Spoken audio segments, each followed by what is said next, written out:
Hi, this is Trent England with Save Our States.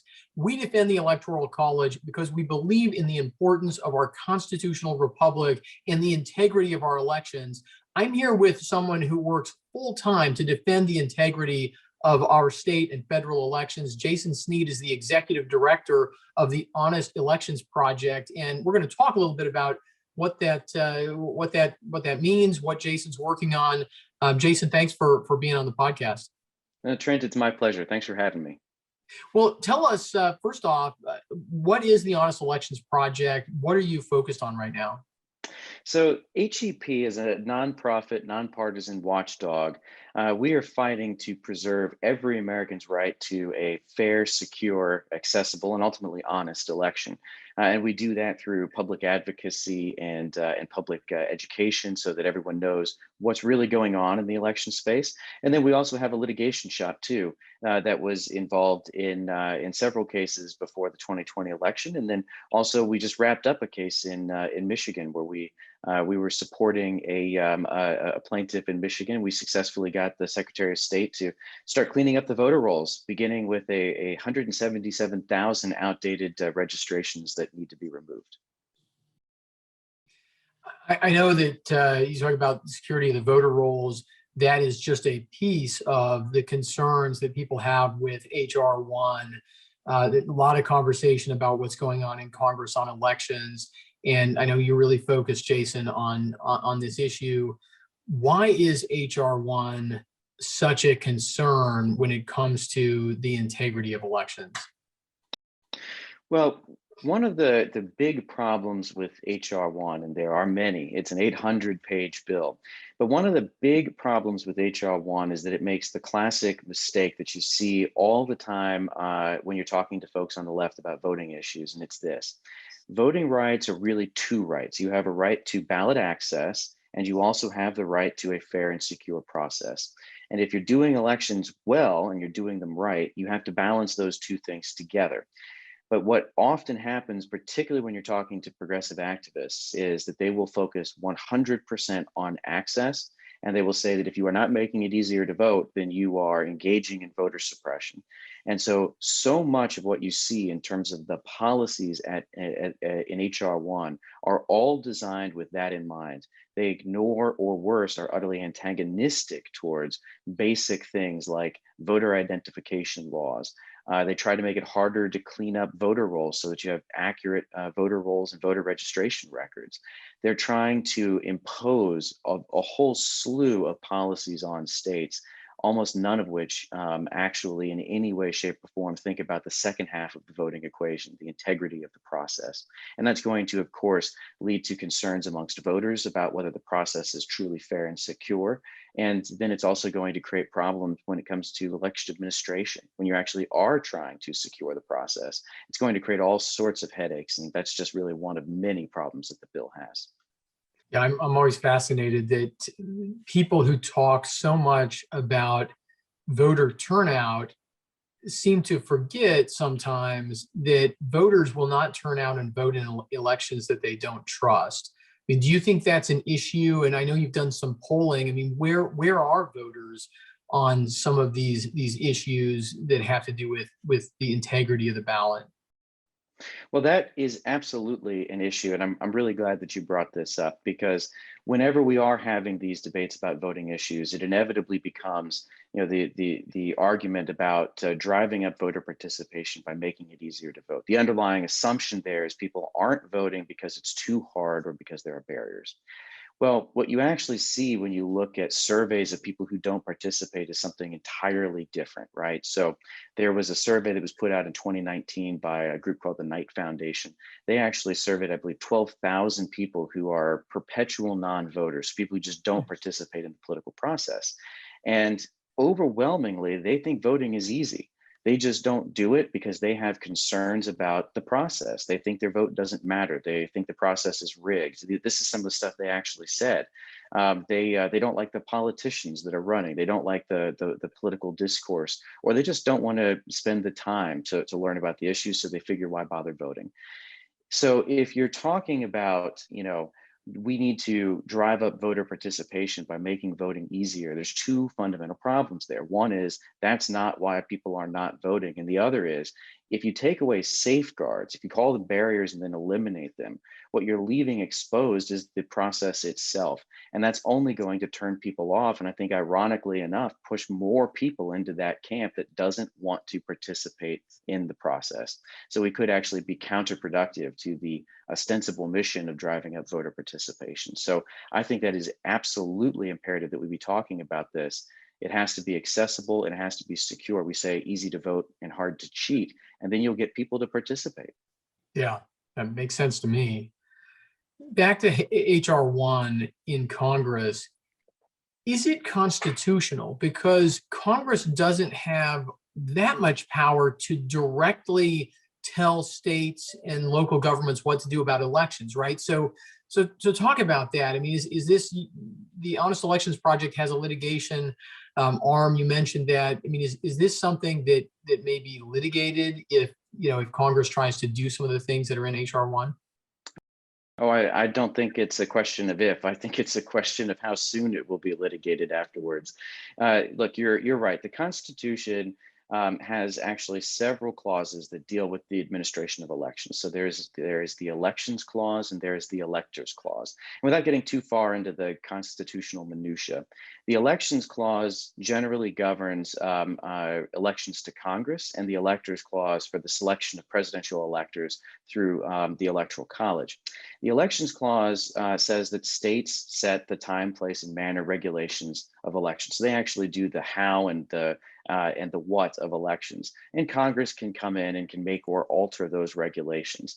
There are questions, of course, about whether that means that Congress can utterly displace states and just assume the direct regulation of every aspect of congressional elections. That's an open question that would have to be resolved in the courts. And I think it'd be very difficult to say it's constitutional to just take it all away from states. That's effectively what HR1 would do. Then on the electors clause front, Congress's power to regulate the election of the president is vastly different and vastly more limited. There you can set the date, but not much else. Everything else is vested in state legislatures to set that process. But HR1 doesn't distinguish between congressional elections and presidential elections. It treats them all as one and the same. And so in that sense, there could be a fatal flaw in the legislation. And then drilling down on some of the particular policies, for instance, the requirement that states adopt independent redistricting commissions. The Constitution says legislatures determine the districts and representation in Congress. So can you compel a state to violate the Constitution? I would argue that would be a likely no.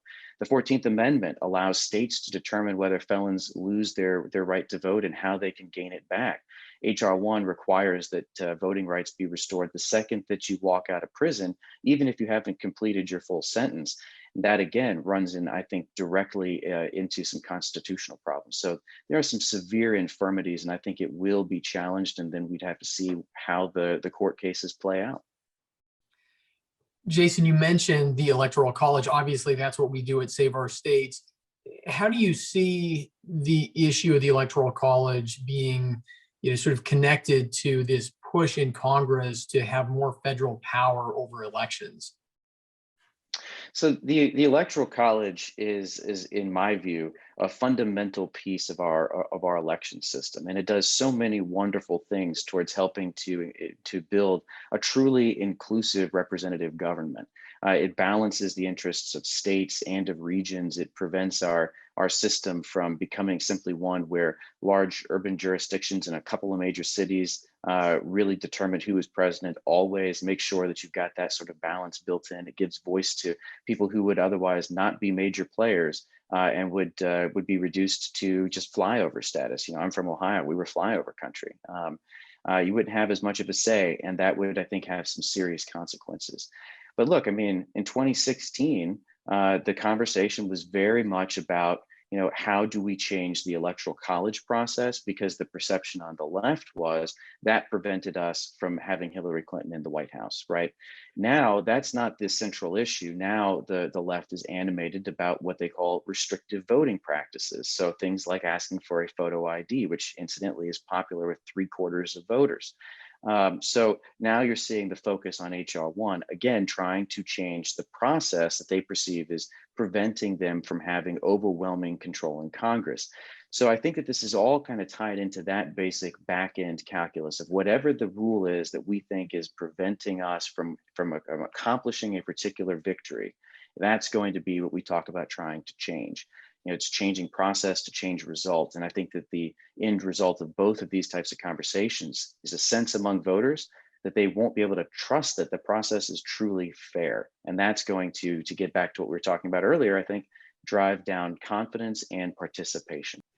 I'm talking with Jason Snead. He's the executive director of the Honest Elections Project. Jason, what is your group doing to stop HR1, and what can other people do to help stop this really dangerous legislation and to assist your efforts? Sure. So we're doing quite a lot, as are a number of groups in the conservative space here, looking at the problems of HR1 and then seeing what we can do to prepare for potential litigation. So we've done a hard look at the particular policies. We actually got a report coming out today about the impact that HR1 would have on state laws. 36 states have voter ID laws. Those laws would effectively be nullified. About 30 states don't do automatic voter registration. They'd have to start, right? 14 states don't offer no excuse absentee voting. They'd have to develop no excuse absentee voting protocols. All of this would have to happen by the 2022 election. That's a serious administrative problem. And that's going to, I think, open up the door to voter confusion, to administrative confusion, to potential chaos, and then ultimately to litigation, because any jurisdiction that doesn't meet that deadline can be sued. And so we are working very much on that front, trying to make sure that folks know what's in this bill and what problems it would have. We've also done some polling to see, what do voters actually want? Because when you're just listening to folks inside the Beltway who are speaking on behalf of organizations and are pushing narratives, the voices of real voters get lost. But we did a poll, or actually our C4 partner, HEP Action, did the poll, and we saw that 77% of voters want voter ID laws. That includes a majority of Black voters, majority of Hispanic voters, majority of low-income voters. These are the people who are supposedly suppressed by that law, but they want it. Only 11% of people want third parties like political operatives to be able to collect ballots. That's something called ballot trafficking, but HR1 would impose that in every community nationwide. So we're trying to inject reality into this debate as well. And then lastly, we are looking again at the litigation aspect of this. Where are the vulnerabilities, and what can we do to make sure that the Constitution isn't subverted by policies that ultimately fly in the face of at least the principle of federalism, and make sure that we're defending the ability of states and ultimately voters to control the election system. So what can people do to help you? I know you've got a website. Share that with folks. I mean, it sounds like what we really need people to do is to amplify that message. The left has some great bumper sticker slogans, but of course the facts are very different from those slogans. The slogans sound great, but when people see the reality, as you mentioned in your polls, most Americans don't support the policies in HR1. How can people find your work and share it? Sure. So we've got a website, honestelections.org. We're also active on Facebook and Twitter too. At Honest Elections is our handle on both of those. I encourage folks to check us out, to see what we're doing. The most important thing that you can do, number one, is to make sure that you know the facts, right? So much of this debate is about narrative and ideology, and we are living in large respects, I think, in a post-factual world.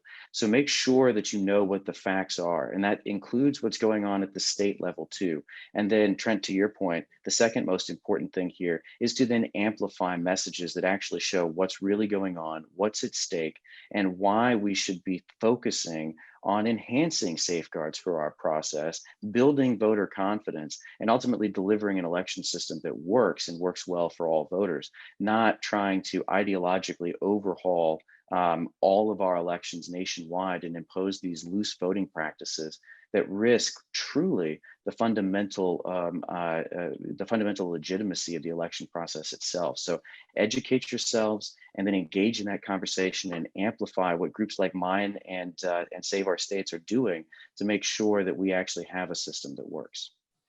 Absolutely. Jason, last question. Who is your favorite founding father and why? Ooh, this is a good one. I think I'm going to have to go with George Washington.